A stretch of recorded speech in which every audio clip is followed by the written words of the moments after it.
Alguna vez releyendo la biografía de Sor Juana Inés de la Cruz, me encontré con una imagen que quedó dando vueltas en mi cabeza mucho tiempo. Una escena donde una mujer erudita va saliendo de un juicio de la Santa Inquisición, con las manos atadas, caminando detrás de un carro de caballos, en señal de escarnio por haberse atrevido a pensar, y no solamente eso, sino haberse atrevido a publicarlo, a ponerlo en letras. Han pasado casi 400 años de aquello y las cosas han cambiado para nosotras las mujeres.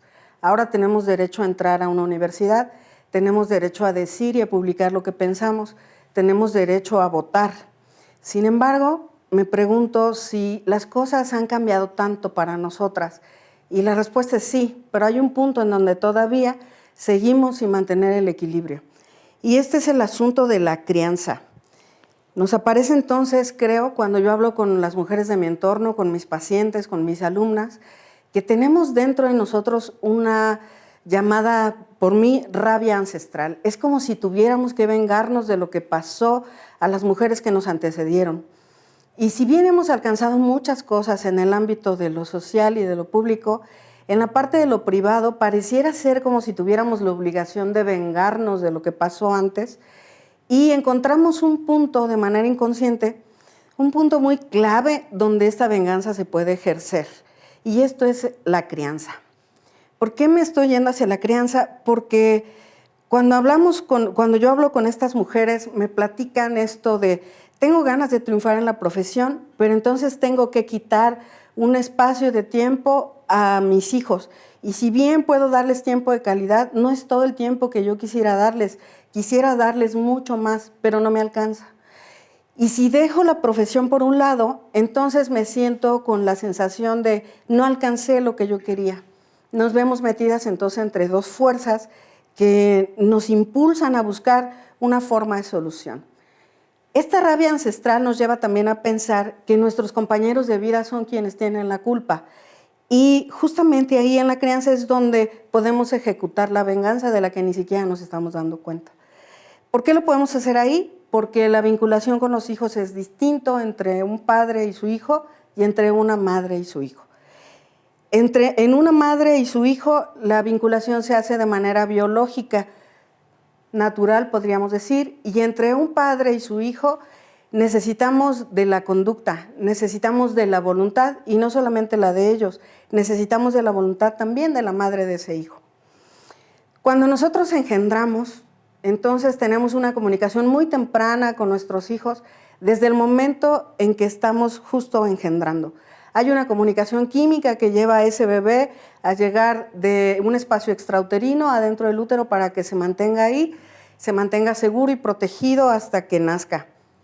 También algo que hacemos es una tolerancia inmunológica para que, siendo un cuerpo extraño, un microcuerpo extraño dentro de nosotros, no lo mate nuestro sistema inmune, sino se mantenga vivo hasta el momento de nacer. Pero además tenemos la ventaja de sentir el movimiento fetal cuando más o menos tienen 4 meses nuestros pequeños. Sin hacer nada, podemos sentir cómo se mueve nuestro vientre.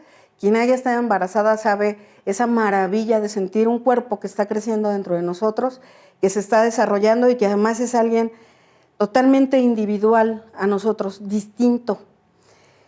Los varones no tienen esa bendición. Nuestros varones tienen que pedir permiso para tocar ese vientre. Nuestros varones tienen que tener la voluntad de acercarse a ese vientre y tocarlo. Desde ahí entonces podemos ver que nuestro poder con los hijos es mucho más grande que el de ellos. Desde ese entonces, cuando todavía no hay abstracción, cuando todavía no hay pensamiento, podemos ejecutar cosas que también inclusive ni siquiera las podemos pensar. Hay una palabrita que se llama microquimerismo, que nos vincula fuertísimo con nuestros hijos.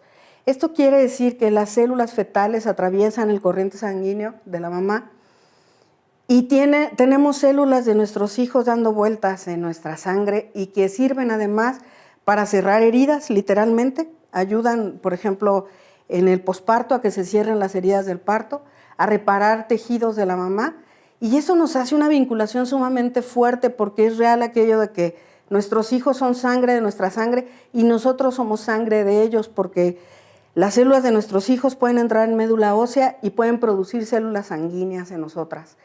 También pueden hacer cambios a nivel cerebral y en la actualidad se está hablando inclusive de que pueden modificar las emociones de esta mamá. Emociones que tienen que ver con este favor de mirarlos y de unirnos con ellos en una vinculación sumamente fuerte. El cerebro cambia en una mamá de ser, por ahí diría algún autor, una carreterita rural, se convierte en una autopista de 4 carriles. Tenemos conexiones sinápticas distintas, mucho más rápidas, para atender de manera eficaz todas las cosas que tenemos que ver cuando estamos creando un pequeño.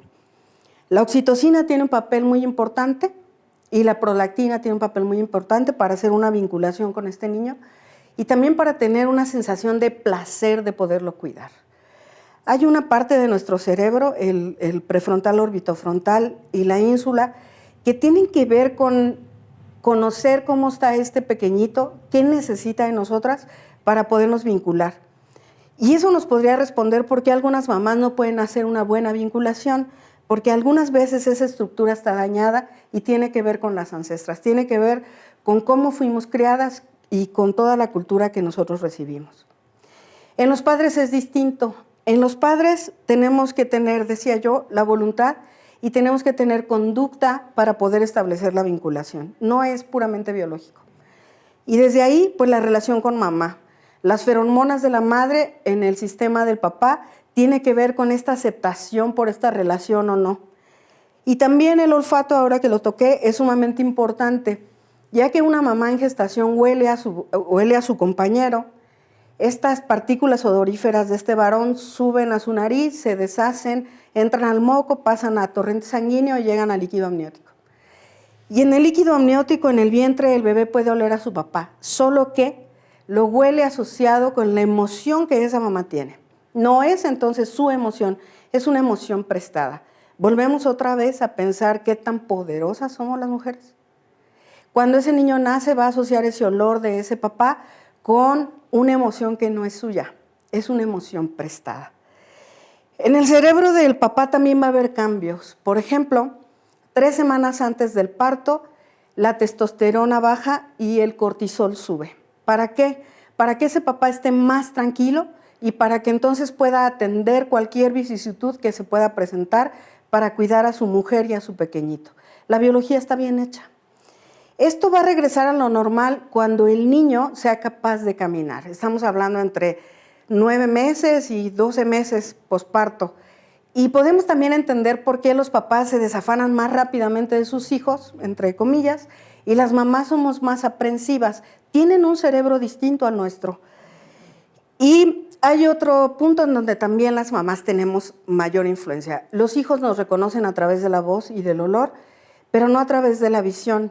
Es hasta los 3 meses de edad posterior al parto que los niños tienen maduración de la vía visual y de esta manera pueden reconocer visualmente a su papá. Le llevamos mucha ventaja entonces. Sin embargo, yo me quedo pensando en estudios que hay acerca del apego adulto seguro. El apego adulto seguro es cuando sabemos que el mundo es un lugar seguro, que tenemos una base segura para enfrentarnos a todo lo que el mundo nos pone. Y hay estudios que nos dicen que cuando un hijo supo, sintió, percibió una mayor calidez paterna, puede más fácilmente hacer un vínculo seguro. ¿Qué pasa con nuestros pequeñitos si esto no ocurre? Pues pasa que los mantenemos en un estado hiperarousal. Eso quiere decir que su cerebro está expuesto al estrés todo el tiempo y va a tener modificaciones estructurales importantes. ¿Como cuáles? Como por ejemplo el prefrontal, este tiene muchísimo que ver con la relación entre estas dos figuras, entre papá y mamá, entre el cuidado que me dieron, entre la satisfacción de las necesidades que yo tenía. El prefrontal es sumamente importante para poder tomar determinaciones, porque es el que hace el juicio y el análisis de todo lo que vamos a decidir durante toda nuestra vida, así sea, me pongo estos zapatos o no. Así hasta juicios y hasta decisiones trascendentes en nuestra vida. Y en los primeros 18 meses es sumamente importante mantenernos en calma, en estabilidad, para poder establecer este circuito adecuado de sinapsis en el cerebro. Si nosotros le ofrecemos al cerebro de nuestros pequeños la misma cantidad de buenos nutrientes que de afecto, lo que vamos a obtener es un neurodesarrollo adecuado, deseado. Ajá. Y si tenemos ese neurodesarrollo bien plantado, entonces podremos tener un vínculo seguro. Nuestros hijos se podrán parar en el mundo bien firmes, ofreciendo una forma distinta de relación con los demás, ofreciendo una nueva manera de vernos en comunidad, de sentirnos seguros de lo que estamos haciendo, en fin, de ofrecer ciudadanos de mejor calidad al futuro. Por eso entonces pienso en aquella metáfora de los hijos como pájaros, y pienso que los hijos tienen que volar y trascender, pero para poder hacer un vuelo adecuado, para volar con toda su plenitud, necesitan, igual que los pájaros, dos alas para volar. Muchas gracias.